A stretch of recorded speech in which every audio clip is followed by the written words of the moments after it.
Hello everyone, welcome to NCET concept. मैं हूं प्रकृति और मैं आपको 2026 के सेशन में दो सब्जेक्ट पढ़ाऊंगी। कौन कौन से?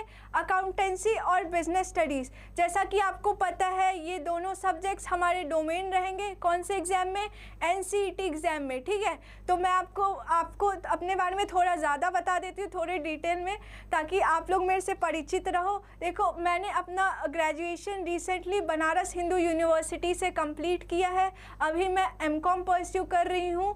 मैंने मतलब दोनों डीयू और बीएचयू दोनों के लिए अप्लाई किया था, जिसमें मेरे को डीयू में एसआरसीसी अलॉट हुआ है और बीएचयू अलॉट हुआ है, लेकिन मैंने डिसाइड किया है कि मैं बीएचयू से ही परस्यू करूँगी। ठीक है, तो आज चलिए स्टार्ट करते हैं। सबसे पहले आपके पास क्या आ जाता है? Paper pattern. ठीक है, एग्ज़ाम पैटर्न क्या? आपको अकाउंटेंसी के टोटल 28 क्वेश्चंस आएंगे, जिसमें से आपको 25 क्वेश्चंस अटेम्प्ट करने होंगे। टाइम कितनी अलॉटेड है? 180 मिनट्स। लेकिन बच्चों एक चीज़ ध्यान रखना, ये 180 minutes total 7 papers means overall जितने पेपर्स हैं आपके टोटल, उसके लिए दिया गया है। और टोटल मार्क्स कितने रहेंगे? 640। कितने रहेंगे? 640। नेगेटिव मार्किंग कितनी है आपकी? -1 की। और हर एक सही आंसर पे आपको कितना मार्क्स मिलेगा? 4 मार्क्स। समझ में आ गया? आगे बढ़े? ठीक है, देखो बच्चों, आपको पता होगा कल हमारा शॉर्ट सिलेक्शन बैच लॉन्च हो गया है, जिसकी ऑफ़र प्राइस क्या है? 2499। और मैं आपको बता दूं ये ऑफ़र कब तक वैलिड है? 21 अगस्त तक। ठीक है बच्चों, तो जल्दी से जल्दी आप अपना स्लॉट बुक कर लो। देखो, ये कोर्स किस नाम से है? BCom plus BEd. ठीक है, ये चीज़ का ध्यान रखना। इसके लिए आपको क्या करना पड़ेगा? हमारा जो एप्लीकेशन है उसको डाउनलोड करना पड़ेगा प्ले स्टोर से। आगे देख लो। देखो, ये दिया है ना कि हमारे जब आप एप्लीकेशन डाउनलोड कर लोगे हमारा, फिर आपको क्या करना होगा? रजिस्टर करोगे। ठीक है, रजिस्टर करने के बाद फिर बाद में आप लॉगिन भी कर सकते हो। उसके बाद जिस कोर्स कैटेगरी को आपको सेलेक्ट करना है आप यहाँ से कर लोगे, फिर पेमेंट करोगे। और बच्चों, मैं आपको बता दूँ कि हमारी क्लास ऑलरेडी स्टार्ट हो गई है, इसीलिए आप देरी मत करो, जल्दी से जल्दी कोर्स को ले लो। ठीक है, फिर स्टार्ट करते हैं। देखो, एनसीईटी की जो सिलेबस है वो फुल्ली एनसीईआरटी पे बेस्ड है। किस पे बेस्ड है? एनसीईआरटी पे। इसीलिए आपको इधर उधर भटकने की कोई ज़रूरत नहीं है, आप फुल्ली एनसीईआरटी को रेफ़र कर सकते हो। 12th एनसीईआरटी में अकाउंटेंसी के टोटल कितने बुक्स हैं? 2 बुक्स हैं। पहला कौन सा है? पहला है एनपीओ एंड पार्टनरशिप अकाउंट। क्या है? नॉट फॉर प्रॉफिट ऑर्गेनाइजेशन और पार्टनरशिप अकाउंट। और दूसरे बुक का क्या नाम है? Company accounts and analysis of financial statement. चलो मैं आपको बुक के बारे में थोड़ा बता देती हूँ। देखो, पहली बुक जो है आपकी एनपीओ और पार्टनरशिप अकाउंट की। एनपीओ तो नहीं है हमारे सिलेबस में, लेकिन पार्टनरशिप है। पार्टनरशिप के बारे में तो आप जानते ही होंगे, जब 2 और 2 से ज़्यादा लोग एक साथ आते हैं बिजनेस करने के लिए, और उनकी मोटिव क्या होती है, एम क्या होता है उनका? प्रॉफिट कमाने का, तो उसको क्या कहते हैं? पार्टनरशिप। तो आप डिटेल में पार्टनरशिप के बारे में इस बुक में पढ़ोगे, है ना। और दूसरी बुक क्या है आपकी? कंपनी अकाउंट्स और analysis of financial statement. Company accounts में वही आपको शेयर्स और डिबेंचर्स के बारे में पढ़ना होगा। शेयर मतलब कंपनी कैसे इशू करती है अपने कैपिटल्स को, उसके बारे में पढ़ना होगा। और क्या पढ़ना होगा? फाइनेंशियल स्टेटमेंट की एनालिसिस। जो कंपनी फाइनेंशियल स्टेटमेंट बनाती है वो कंपनी के करेक्ट पोजीशन को शो कर रही है कि नहीं, ये सब इस बुक में आप पढ़ोगे। ठीक है, समझ में आ गया? आगे बढ़े? ठीक है, फिर तो जैसा कि बच्चों आप लोग को पता है, जैसे ये एग्ज़ाम होती है एनसीईटी, वैसे ही एक सीयूईटी की भी एग्ज़ाम होती है। मैंने खुद वो एग्ज़ाम 2022 में दिया था अपने क्लास 12 के बाद। तो मैं आपको बता दूं, मुझे बिज़नेस स्टडी में 200 आउट ऑफ 200 आया था और अकाउंटेंसी में 196 आउट ऑफ 200 आया था। तो आप बिल्कुल बेफिक्र रहो, आपको मैं बिल्कुल अपने तरीके से बताऊँगी, बिल्कुल बेसिक से। आपको डरने की कोई ज़रूरत नहीं है। जैसे मैंने पढ़ाई की थी वैसे ही मैं आप सबको भी गाइड करूंगी। ठीक है, बस आप हमारे साथ बने रहिएगा पूरा एंड तक। ये नहीं कि बीच में चले गए कहीं, फिर नहीं हो पाएगा ना बच्चों। ठीक है, तो मैं समझाऊं आगे? ठीक है, तो देखो हमारी पहली यूनिट क्या है? Accounting for partnership. पार्टनरशिप के बारे में मैंने आपको बताया पहले। क्या होती है पार्टनरशिप? इफ़ मोर देन 2 और more than 2 persons come together for a motive of earning profit. जब दो या दो से ज़्यादा लोग बिजनेस स्टार्ट करते हैं और उनकी मोटिव क्या होती है, प्रॉफिट अर्न करने की, तो उसको क्या बोलते हैं, पार्टनरशिप। ठीक है, तो इसमें आपको क्या क्या पढ़ना है, नेचर ऑफ पार्टनरशिप फर्म, क्या पढ़ना है, nature of partnership firm. Partnership firm की नेचर क्या होती है, इसमें क्या पढ़ना है आपको, पार्टनरशिप डीड के बारे में, उसकी मीनिंग और इम्पोर्टेंस। मैं आपको बता दूं पार्टनरशिप डीड क्या होती है, आप लोग को ऑलरेडी पता होगी, लेकिन फिर भी मैं बता देती हूँ। पार्टनरशिप डीड होती है एग्रीमेंट किसके बीच, पार्टनर्स के बीच, दो जो क्या करते हैं, अपना बिजनेस कैरी करते हैं। ठीक है, जो बिजनेस चलाते हैं उनके बीच एक एग्रीमेंट होती है ना, एक एग्रीमेंट। और ये क्या बताती है, terms and conditions of partnership. Partnership के क्या टर्म्स और कंडीशंस होते हैं वो इंक्लूडेड रहती है किसमें, पार्टनरशिप डीड में। और ये हमारे लिए बहुत इंपॉर्टेंट होती है। ठीक है, और ये पार्टनरशिप बनाना, ठीक है, पार्टनरशिप बनाना एक फर्म के लिए मैंडेटरी नहीं है, ठीक है, ऑप्शनल है, पर ये प्रेफर्ड है कि आप बना सकते हो। क्योंकि देखो जब हम फर्म चला रहे हैं तो हो सकता है आगे कोई डिस्प्यूट अराइज हो जाए, है ना, पार्टनर्स के बीच, है ना, कोई ऐसी सिचुएशन आ जाए, तो उसको सेटल करने के लिए, है ना, उसके लिए क्या ज़रूरी होती है, पार्टनरशिप डीड। आप इजीली उसको रेफ़र कर सकते हो ये डिस्प्यूट को सेटल करने के लिए। फिर इसमें आपको क्या पढ़ना है, फाइनल अकाउंट्स ऑफ पार्टनरशिप। इसमें क्या क्या आ जाता है, कैपिटल अकाउंट। ठीक है, ये बहुत इंपॉर्टेंट है, fix versus fluctuating capital. Capital accounts की दो मेथड होते हैं इसमें, फिक्स और फ्लक्चुएटिंग, दोनों आपको पढ़ना है। फिर इसमें क्या पढ़ना है, division of profit among partners. Profit जो होती है वो पार्टनर्स के बीच कैसे डिवाइड होती है वो आपको पढ़ना है। और क्या पढ़ना है, profit and loss appropriation account के बारे में पढ़ना है। क्या पढ़ना है, profit and loss appropriation account, इसके बारे में अच्छे से पढ़ना है। ठीक है, और आगे बढ़े फिर। और देखो आपकी अब यूनिट 2 स्टार्ट हो जाती है। ये क्या है, रिकॉन्स्टिट्यूशन ऑफ पार्टनरशिप। ठीक है, इसमें हमको क्या पढ़ना है, changes in profit sharing ratio among existing partners.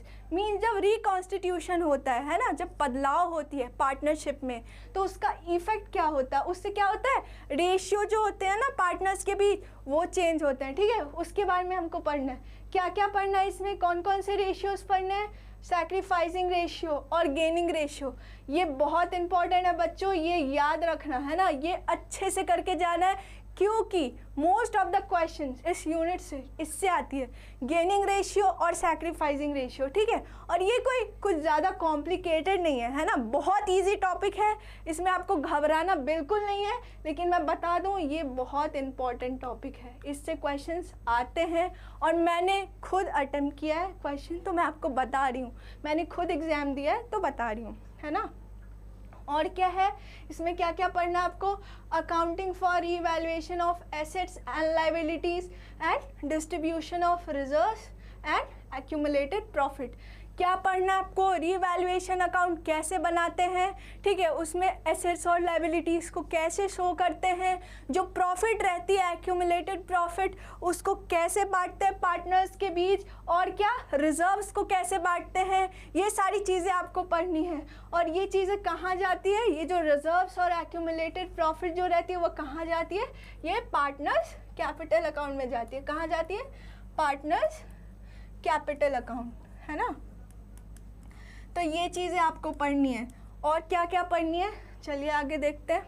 और देखो क्या पढ़नी है, गुडविल, बहुत इंपॉर्टेंट टॉपिक है ये गुडविल, है ना। गुडविल क्या होता है, जब आप किसी एग्जिस्टिंग बिजनेस को परचेज करते हो, है ना, तो उस बिजनेस ने पहले से सोसाइटी में एक इमेज बना रखी होती है ना, उनकी एक रेप्यूटेशन होती है सोसाइटी में।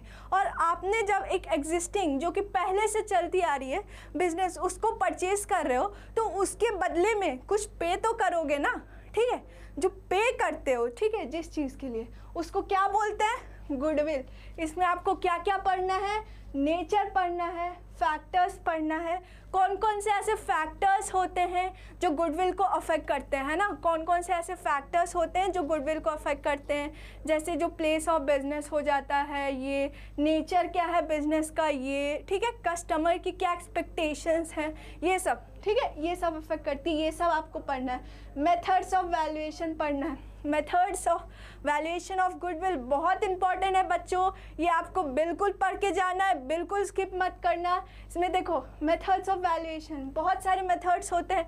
कौन कौन सी मेथड्स होती है, पहले कौन सी होती है, average profit method. Average profit methods में क्या क्या आती है, एक सिंपल एवरेज प्रॉफिट मेथड और दूसरा वेटेड एवरेज प्रॉफिट मेथड, और फिर क्या आती है दूसरी मेथड कौन सी है, सुपर प्रॉफिट मेथड, और तीसरी क्या पढ़ा था, कैपिटलाइजेशन मेथड। उसमें भी कैपिटलाइजेशन ऑफ एवरेज प्रॉफिट और कैपिटलाइजेशन ऑफ सुपर प्रॉफिट, ये सारे आपको पढ़ने हैं। देख लो, average profit, super profit, multiplier and capitalisation method, ये सारे आपको पढ़ने हैं, ठीक है, समझ में आ रहा है, ठीक है। और देखो आगे क्या आता है, एडमिशन ऑफ अ पार्टनर। ये सारे टॉपिक्स आपने 12th में पढ़ रखे होंगे, फिर भी आपको यहाँ एक भी टॉपिक को स्किप नहीं करना है। मैं बार बार ये बात बोलूँगी, आपको एक भी टॉपिक को स्किप नहीं करना है। ये सोच के कि अरे हमने तो 12th में कर रखा है, अभी नहीं, अभी क्वेश्चंस आएंगे तो बना ही लेंगे, नहीं, बिल्कुल नहीं। आपको सारे टॉपिक्स की प्रैक्टिस करके जानी है, हम करवाएंगे, हमारे साथ करना है ना बच्चों। इसमें देखो क्या क्या पढ़ना है आपको एडमिशन ऑफ पार्टनर में। पहले तो ये बताओ कि एडमिशन ऑफ अ पार्टनर होता क्या है, क्या होता है admission of a partner. Admission of a partner का मीनिंग होता है कि देखो एक पार्टनरशिप बिजनेस है, ठीक है, पार्टनरशिप फर्म है, उसमें ऑलरेडी 2 पार्टनर्स काम कर रहे हैं, ठीक है, एक तीसरा पार्टनर आ रहा है, ठीक है, साथ में काम करने के लिए, तो उसको क्या बोलते हैं, एडमिशन ऑफ अ पार्टनर, ठीक है। तो इसमें आपको क्या क्या पढ़ना है, effects of admission of partner, उस पार्टनर के आने से, ठीक है, उस पार्टनर के आने से क्या क्या इफ़ेक्ट हो सकती है ना, उसकी वो पढ़ना है आपको। कि देखो जैसे उनके जो प्रॉफिट शेयरिंग रेशियोज़ होंगे वो चेंज हो जाएंगे, जो ओल्ड प्रॉफिट शेयरिंग रेशियो होगी वो नहीं होगी, अब क्या न्यू प्रॉफिट शेयरिंग रेशियोज़, ये सब पढ़ना है आपको। यही देखो दिया है change in profit sharing ratio, ये चीज़ आपको पढ़ना है, ठीक है। इसमें भी आपको न्यू रेशियो निकालना आना चाहिए। फिर क्या है सैक्रिफाइसिंग रेशियोज़, ये सब आपको पढ़ना है, ठीक है। फिर इसमें क्या पढ़ना है, अकाउंटिंग ट्रीटमेंट फॉर गुडविल, क्या पढ़ना है, गुडविल की क्या ट्रीटमेंट होती है अकाउंट एडमिशन में, ये आपको पढ़ना है। फिर क्या है revaluation of assets and liabilities, admission में बनाते हैं ना रीवैल्यूएशन अकाउंट, वो पढ़ना है कि कैसे होती है एसेट्स की रीवैल्यूएशन। जैसे कोई एसेट्स को परचेज़ करा हमने, है ना, एसेट्स को परचेज़ करा तो क्या एसेट्स इंक्रीज़ होगी ना, तो वो सब हमको पढ़ना है ना। और क्या है फिर रिजर्व्स और accumulated profit and adjustment of capital, है ना, एक्यूमुलेटेड प्रॉफिट का कैसे डिवीज़न होगा, डिस्ट्रीब्यूशन होगा, रिजर्व्स कैसे बटेंगे पार्टनर्स के बीच, ये सब, ठीक है। और क्या है राइट ऑफ कैसे होंगे, ये सब पढ़ना है। और क्या पढ़ना है एडजस्टमेंट ऑफ कैपिटल्स, है ना, पार्टनर्स के बीच जो ये कैपिटल कैसे एडजस्ट होंगे के लिए आपको क्या बनाना पड़ता है, पार्टनर्स कैपिटल अकाउंट। ये भी बहुत इंपॉर्टेंट टॉपिक है, बच्चों को बहुत कॉम्प्लिकेटेड लगती है पर ठीक है ईजी है, पढ़ेंगे तो सब कुछ ईजी है ना।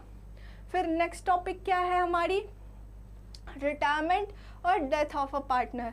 इसमें क्या क्या पढ़ना है आपको, रिटायरमेंट और डेथ की मीनिंग तो पता होगी कि जब देखो रिटायरमेंट क्या होता है कि देखो जब 2 3 मान लो 4 पार्टनर्स एक साथ काम कर रहे हैं, ठीक है, उसमें से एक इंसान जो है वो रिटायर हो रहा है, मीन्स वो छोड़ के जा रहा है ना वो फर्म को, तो उसको क्या कहते हैं रिटायरमेंट। और डेथ मीन्स तो पता है, ठीक है। तो इसमें क्या क्या पढ़ना है आपको, change in profit sharing ratio, फिर से वही कैसे गेनिंग रेशियो निकालते हैं, कैसे न्यू प्रॉफिट शेयरिंग रेशियो निकालते हैं, इसके बहुत सारे फॉर्मूले होते हैं, ये सब आपको पढ़ना है, ठीक है। ये सब बहुत इंपॉर्टेंट है क्योंकि मोस्टली क्वेश्चंस इसी से आते हैं, है ना, अकाउंटेंसी में पार्टनरशिप से बहुत क्वेश्चंस आते हैं। इसीलिए बच्चों पार्टनरशिप को आपको बहुत ढंग से पढ़ना है और आप बिल्कुल टेंशन मत लो, बिल्कुल टेंशन मत लो, बिल्कुल मैं बेसिक से स्टार्ट करूँगी, है ना। बिल्कुल आप लोग बेसिक से पढ़ोगे हर चीज़, इसके लिए आप टेंशन मत लो, ठीक है। और क्या है, अकाउंटिंग ट्रीटमेंट ऑफ गुडविल, फिर क्या है, revaluation of assets and liabilities, और क्या है, adjustment of accumulated profit and reserve. देखो ये कुछ कुछ जो टॉपिक्स है ना, change in profit sharing ratio, जैसे रेशियो निकालने वाले, जैसे गेनिंग रेशियो, सैक्रिफाइसिंग रेशियो या न्यू प्रॉफिट शेयरिंग रेशियो, और क्या है, रिवैल्यूएशन अकाउंट कैसे बनता है, ये ट्रीटमेंट ऑफ गुडविल, ये सब ना कॉमन टॉपिक्स हैं आपके, ठीक है। ये आपको इसमें एडमिशन में भी मिलेगा, रिटायरमेंट में भी मिलेगा, डेथ में भी मिलेगा, ठीक है। ये सब कॉमन टॉपिक्स हैं, ये सब तो आपको पढ़ना ही है। और एक चीज़ बता दूं, ये नहीं कि आपने एडमिशन में पढ़ लिया टॉपिक तो आपने सोचा चलो एडमिशन में पढ़ ही लिया तो अब रिटायरमेंट में कर ही लूँगी, तो नहीं, ऐसा नहीं होगा। आपको हर एक टॉपिक में ये पढ़ना है, चाहे वो एडमिशन हो, रिटायरमेंट हो या डेथ हो, ठीक है।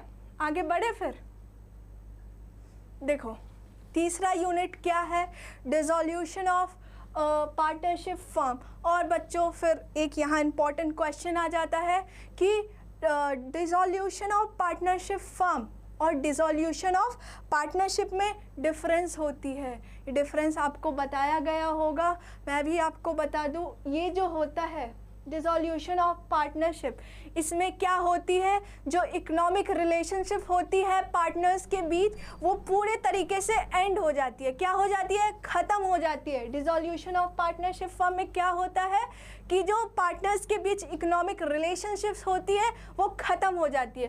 पर डिसॉल्यूशन ऑफ पार्टनरशिप में क्या होता है, वो बस चेंज होती है, ख़त्म नहीं होती पूरे तरीके से, वो चेंज हो जाती है ना।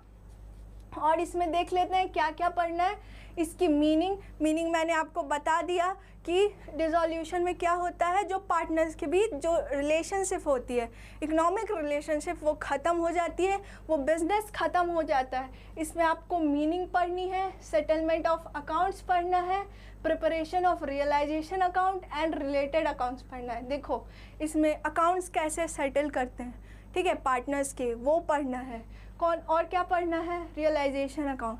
देखो एडमिशन, रिटायरमेंट, डेथ में हम लोग कौन सा अकाउंट बनाते थे, एसेट्स और लायबिलिटीज़ के लिए रिवैल्यूएशन अकाउंट। लेकिन डिसॉल्यूशन में क्या बनाते हैं, रियलाइजेशन, बचा रियलाइजेशन अकाउंट, ठीक है। अब इस अकाउंट की नेचर मेरे को बता दो कि ये किस टाइप की अकाउंट होती है, रियलाइजेशन अकाउंट। चलो मैं बता देती हूँ, ये एक तरह की नॉमिनल अकाउंट होती है। कौन सी अकाउंट होती है, नॉमिनल अकाउंट। पढ़ रखा होगा ना आपने क्लास 11th में, 3 तरह की account, real account, personal account, nominal account. तो रियलाइजेशन अकाउंट क्या है, नॉमिनल अकाउंट। और इसमें क्या क्या पढ़ना है, रिलेटेड अकाउंट। रिलेटेड अकाउंट में क्या क्या आ जाती है, पार्टनर्स की लोन अकाउंट, ठीक है, बैंक अकाउंट, ये सब आपको पढ़ना है। और इसमें कुछ कुछ टॉपिक्स एक्सक्लूडेड हैं, ये भी आपको दिया गया है। कौन कौन से एक्सक्लूडेड हैं, piecemeal distribution, sale to a company and insolvency of a partner, ये सारे टॉपिक्स आपके एक्सक्लूडेड हैं। तो ये सारी चीज़ें आपको नहीं पढ़नी है, ठीक है। फिर देखो नेक्स्ट यूनिट आपकी आ जाती है कंपनी अकाउंट्स। इसमें क्या है, accounting for shares and debentures, ठीक है। ये बहुत इम्पॉर्टेंट यूनिट है, ये आपको एकदम ध्यान से पढ़नी होगी, ठीक है। बिल्कुल चिंता मत करना, मैं आपके साथ हूँ, मैं हमेशा, ठीक है। ये पूरे सेशन आप बस मेरे साथ बने रहो, बिल्कुल बेसिक टू एडवांस सारे टॉपिक्स को कवर करेंगे, ठीक है। देखो इसमें क्या क्या पढ़ना है, शेयर कैपिटल पढ़ना है, ठीक है, उसकी मीनिंग को पढ़ना है, नेचर को पढ़ना है, टाइप्स को पढ़ना है। शेयर्स पता होंगे आपको, अभी तक आपने 2 टाइप के शेयर्स को पढ़ रखा होगा, इक्विटी शेयर्स, प्रेफरेंस शेयर्स, ठीक है। ये सब के बारे में पढ़ना है। और भी चीज़ें आप आगे पढ़ोगे ग्रेजुएशन में, जब आप बीकॉम करोगे, ठीक है, या कॉमर्स से रिलेटेड किसी सब्जेक्ट में, तो आप पढ़ोगे, ठीक है। यहाँ शेयर कैपिटल की आपको मीनिंग पढ़नी होगी, ठीक है, उसके कितने टाइप्स होते हैं, जैसे ऑथराइज, सब्सक्राइब, पेड अप, ये सब पढ़ना होगा, ठीक है। फिर क्या पढ़ना है, अकाउंटिंग फॉर शेयर कैपिटल, ठीक है। इसमें क्या आता है, issue and allotment of equity and preference share. Accounting for share capital में बेसिकली आपको जर्नल एंट्रीज पता होनी चाहिए कि ये इशू अलॉटमेंट की जर्नल एंट्रीज क्या होती है, ये सारी चीज़ें आपको पता होनी चाहिए, ठीक है। इशू कैसे होता है शेयर, ठीक है, अलॉट कैसे होता है, ये सारी चीज़ें इसमें पढ़नी होगी, है ना। और दोनों इक्विटी और प्रेफरेंस दोनों के बारे में, है ना। और इसके मेथड्स भी होते हैं, देखते हैं आगे। फिर क्या पढ़ना आपको, ओवर सब्सक्रिप्शन और अंडर सब्सक्रिप्शन, इसके बारे में पता होगा कि जितनी शेयर्स कंपनी क्या बोलते हैं, सॉरी, ये ओवर सब्सक्रिप्शन और अंडर सब्सक्रिप्शन के बारे में आपको पता होगा। अंडर सब्सक्रिप्शन क्या होता है, जितनी शेयर्स कंपनी इशू करती है उतने लोग सब्सक्राइब नहीं करते हैं, कम सब्सक्रिप्शन होती है तो उसको क्या बोलते हैं, अंडर सब्सक्रिप्शन। और ज़्यादा सब्सक्राइब हो जाए तो क्या बोलते हैं, ओवर सब्सक्रिप्शन। और ये चीज़ बताओ कि मिनिमम सब्सक्रिप्शन कितनी होनी चाहिए, मिनिमम सब्सक्रिप्शन कितनी होनी चाहिए, बताओ, मैं बता दूँ, 90%। कितनी होनी चाहिए, 90%, तभी एक कंपनी शेयर अलॉट करेगी। मिनिमम सब्सक्रिप्शन 90% होनी चाहिए, ठीक है। और देखो आगे क्या आ रहा है, इसका मेथड्स कि कैसे इशू होता है शेयर्स, क्या क्या मेथड्स होते हैं। Par, issue at par, premium and at discount. Par किसको बोलते हैं, क्या बोलते हैं, पार किसको बोलते हैं, इशू एट पार, कि जितनी शेयर की प्राइस है, ठीक है, उसी प्राइस पे वो इशू हो, है ना, ठीक है। और प्रीमियम किसको कहते हैं, कि किसी शेयर की प्राइस इतनी हो, उसमें ऐड करके, ठीक है, कुछ अमाउंट ऐड करके, ठीक है, वैसे इशू कर रहे हैं तो प्रीमियम। और डिस्काउंट मीन्स कम करके, डिस्काउंट के बारे में तो पता होगा आपको। और क्या है इसमें, और क्या पढ़ना है, कॉल्स इन एडवांस के बारे में पढ़ना है, कॉल्स इन अरियर्स के बारे में पढ़ना है, issue of shares for consideration other than cash. Calls in advance किसको बोलते हैं, देखो कितनी देखो, कॉल मनी होती है, एप्लीकेशन, अलॉटमेंट, फर्स्ट कॉल, ठीक है, फाइनल कॉल, ये सारी कॉल मनी होती है ना। तो देखो आप किसी कॉल का पैसा, ठीक है, जो आपको फ्यूचर में पे करना हो पर आपने पहले पे कर दिया है ना किसी दूसरे कॉल के साथ, तो उसको क्या बोलते हैं, कॉल्स इन एडवांस। किसी फ्यूचर में पे करना हो पर आपने पहले पे कर दिया है तो उसको क्या बोलते हैं, calls in advance. Calls in arrears किसको बोलते हैं, कि कोई कॉल मनी आपको पे करना हो, जैसे आपको अलॉटमेंट मनी पे करनी थी पर आपने एक पर्टिकुलर नंबर ऑफ शेयर्स पे वो अलॉटमेंट मनी पे नहीं किया, तो उसको क्या बोलते हैं, कॉल्स इन अरियर्स। जैसे बोलते हैं ना आउटस्टैंडिंग, ठीक है, तो वही कॉल्स इन अरियर उसी को बोलते हैं। फिर क्या है, issue of shares for consideration other than cash. देखो कभी कभी ऐसा होता है ना कि कंपनी जो शेयर अलॉट करती है वो कैश के अलावे, ठीक है, कैश के अलावे कोई और कंसिडरेशन, ठीक है, कोई और कंसिडरेशन के बदले करती है। जैसे देखो क्या कर रही है, ये कैश के अलावे कोई और कंसिडरेशन में करती है, ठीक है, तो उसको क्या बोलते हैं, issue of shares for consideration other than cash, ठीक है।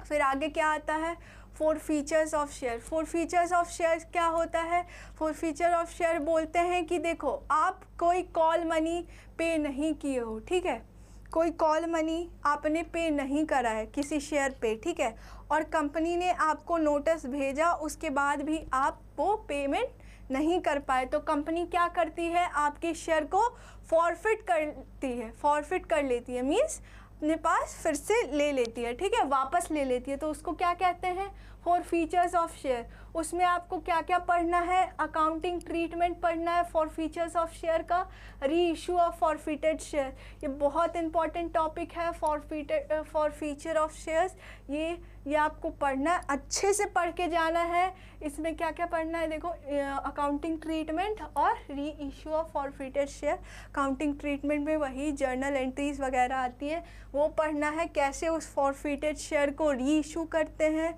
फिर कितनी अमाउंट वो लास्ट में बचती है, ठीक है। ये सारी चीज़ें पढ़नी होती है।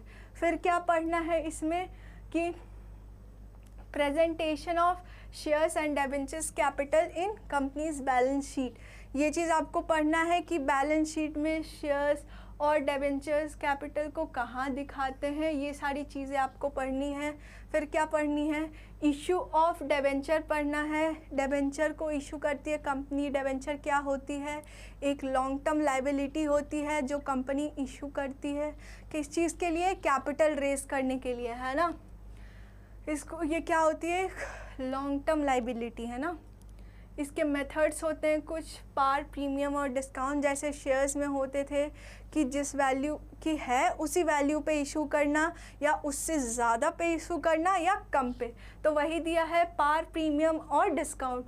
फिर क्या है, issue of debentures for consideration other than cash, वही कि डिबेंचर को कैश में नहीं किसी और कंसिडरेशन में इशू कर रहे हैं, मींस कैश के बदले कुछ और मिल रहा है, तो उसको क्या बोलते हैं, कंसिडरेशन अदर देन कैश, ठीक है। फिर क्या है आपका लास्ट यूनिट आता है, देखो बच्चों इसमें 2 यूनिट्स हैं, दोनों ऑप्शनल है, ठीक है। Means optional means 5th unit में आपके पास 2 टॉपिक्स हैं, दोनों में से कोई आप एक कर सकते हो, ठीक है, ऑप्शनल है, ठीक है। तो क्या है, एक है आपका एनालिसिस ऑफ फिनेंशियल स्टेटमेंट्स और दूसरी क्या है, कंप्यूटराइज अकाउंटिंग। देखो इसमें क्या है, क्या क्या पढ़ना है आपको, financial statements of a company. सबसे पहले बताओ कि financial statements of a company क्या होती है, कौन कौन सी होती है, बताओ, मैं बता दूं क्या होती है। एक तो होती है इनकम स्टेटमेंट, जिसको क्या कहते हैं, statement of profit and loss, और दूसरी कौन सी होती है, बैलेंस शीट। क्या होती है, बैलेंस शीट। क्या पढ़ना है इसमें, preparation of simple financial statements of a company in the prescribe form with major headings only, ठीक है। शेड्यूल 3 में, कंपनीज एक्ट 2013 के शेड्यूल 3 में फॉर्मेट और डिस्क्लोज़र के बारे में दिया गया है, ये चीज़ आपको पढ़नी है, ये चीज़ भी इम्पॉर्टेंट है। और क्या इसमें हेडिंग्स से क्वेश्चंस आते हैं कि इसकी मेजर हेडिंग्स क्या है, सब हेडिंग्स क्या है, इससे क्वेश्चंस आते हैं, ये बहुत इम्पॉर्टेंट है। फिर क्या है, फिनेंशियल एनालिसिस के बारे में पढ़ना है। ये जो टॉपिक है आपकी, ये ग्रेजुएशन की है, किसकी है, ग्रेजुएशन की है। अगर आप बीकॉम परस्यू करोगे ग्रेजुएशन में, है ना, तो ये ग्रेजुएशन की टॉपिक है। एक फिनेंशियल एनालिसिस क्या होता है मैं बता देती हूँ। देखो जब एक कंपनी, ठीक है, अपनी फिनेंशियल स्टेटमेंट को बनाती है, ठीक है, चाहे वो प्रॉफिट एंड लॉस हो, statement of profit and loss हो या बैलेंस शीट हो, तो ये फिनेंशियल एनालिसिस करते हैं। क्यों करते हैं, ताकि हमें पता चले कि कंपनी की जो फिनेंशियल स्टेटमेंट्स हैं, ठीक है, चाहे वो इनकम स्टेटमेंट हो, जो statement of profit and loss हो या बैलेंस शीट हो, वो कंपनी की true position means correct position को शो कर रही है कि नहीं, इसके लिए हम क्या करते हैं, फिनेंशियल एनालिसिस करते हैं। क्या करते हैं, फिनेंशियल एनालिसिस। इसमें क्या होता है, इसमें देखा जाता है कि बैलेंस शीट कंपनी के सही फिनेंशियल पोजीशन को शो कर रही है कि नहीं, और profit and loss, statement of profit and loss उसके सही ऑपरेशंस को शो कर रही है कि नहीं, ये सब देखते हैं ना। इसमें आपको क्या पढ़ना है कि फिनेंशियल स्टेटमेंट की मीनिंग क्या होती है, इसकी इम्पोर्टेंस क्या होती है, मीन सिग्निफिकेंस क्या होती है, पर्पस क्या होती है, किस पर्पस के लिए फिनेंशियल एनालिसिस करते हैं, और क्या है लिमिटेशन क्या होती है फिनेंशियल एनालिसिस के। देखो हर चीज़ में कुछ ना कुछ खोट होता है ना, बोलते हैं ना, तो सारी चीज़ें परफेक्ट नहीं होती है, इसमें भी कुछ लिमिटेशंस हैं, तो इसके बारे में आपको पढ़ना है। फिर इसके टूल्स को पढ़ना है। क्या पढ़ना है, कंपैरेटिव और कॉमन साइज स्टेटमेंट्स, ये आपने क्लास 12th में पढ़ रखा होगा, फिर से वो चीज़ आपको पढ़ना है। और क्या पढ़ना है, अकाउंटिंग रेशियोज़ को पढ़ना है, ये भी एक टूल है, इस अकाउंटिंग रेशियो की मीनिंग को पढ़ना है। ऑब्जेक्टिव को पढ़ना है, इसके टाइप्स को पढ़ना है। टाइप्स में क्या पढ़ना है, liquidity ratio, solvency ratio, activity ratio और प्रॉफिटेबिलिटी रेशियो, ये चारों जो रेशियोज हैं इनको पढ़ना है। ये सॉल्वेंसी रेशियो क्या होती है, सॉरी लिक्विडिटी रेशियो क्या होती है, ये कंपनीज ये एसेस करती है कंपनीज़ की क्या ये कंपनीज़ की ये कि वो शॉर्ट टर्म लाइबिलिटीज़ को मीट कर पाता है कि नहीं, ठीक है, ये एसेस करती है। फिर ये सॉल्वेंसी रेशियो क्या एसेस करती है कि वो अपने लॉन्ग टर्म ऑब्लिगेशंस को मीट कर पाती है कि नहीं कंपनी। एक्टिविटी रेशियो कि वो कैसे अपने रिसोर्सेज का यूटिलाइजेशन कर रही है, एफिशिएंटली कर रही है कि नहीं। और प्रॉफिटेबिलिटी रेशियो में क्या होती है कि कैसे कंपनी अपने रिसोर्सेज को यूज़ करके प्रॉफिट कमा रही है, ये सब चीज़ें देखते हैं, ठीक है। और क्या है, और क्या पढ़ना है इसमें आपको, और पढ़ना है कैश फ्लो स्टेटमेंट, ठीक है। ये बहुत इम्पोर्टेंट टॉपिक है क्लास 12th की भी और ये एग्ज़ाम की भी, है ना। बहुत 12th में बच्चे घबरा जाते हैं, ये देख के बोलते हैं कि बहुत कॉम्प्लिकेटेड है, तो बिल्कुल ऐसा नहीं है, ये बहुत इजी है। मैं बता रही हूँ, मैं गारंटी ले रही हूँ, ये बहुत इजी टॉपिक है, ठीक है। इसमें आपको क्या क्या पढ़ना है, कैश फ्लो की मीनिंग और ऑब्जेक्टिव। सबसे पहले बताओ कैश फ्लो स्टेटमेंट में क्या देखते हैं हम, क्या पढ़ते हैं। कैश फ्लो स्टेटमेंट क्या बताता है कि टोटल कितने कैश इनफ्लोज हैं, कितने कैश आ रही है, कितनी कैश जा रही है, ये सब हम लोग देखते हैं। और इसकी प्रिपरेशन कैसे होती है ये पढ़ना है। कैश फ्लो स्टेटमेंट्स में बेसिकली 3 एक्टिविटीज़ इन्वॉल्व रहते हैं। कौन कौन से, एक ऑपरेटिंग एक्टिविटीज़, ठीक है, दूसरा इन्वेस्टिंग एक्टिविटीज़ और तीसरा फाइनेंसिंग एक्टिविटीज़। ये तीनों के बारे में पढ़ना है आपको, मीन्स सेपरेटली भी और एक पूरे फॉर्मेट में भी, ठीक है। और क्या है, adjustment related to depreciation, dividend and tax, sale and purchase of non current assets. ये बहुत इंपॉर्टेंट है बच्चों, ये एडजस्टमेंट, ठीक है, ये आप ध्यान से पढ़ोगे। क्या है, डेप्रिशिएशन से रिलेटेड, ठीक है। और डिविडेंड में जैसे प्रपोज डिविडेंड, इंटरिम डिविडेंड, इससे provision for tax, sales and purchase of non current assets, ये सब आपको पढ़ना है ना। किसके मुताबिक पढ़ना है, as per revise standard issued by ICAI, institute of chartered accountant of India, ठीक है, इसके मुताबिक, ठीक है। आगे बढ़े फिर, देखो ये ऑप्शनल था, मैंने जो बताया था, ये दोनों में से आपको कोई एक यूनिट के क्वेश्चंस को अटेम्प्ट करना है। फिर भी मैं बता देती हूँ आपको कि इसमें क्या क्या पढ़ना है।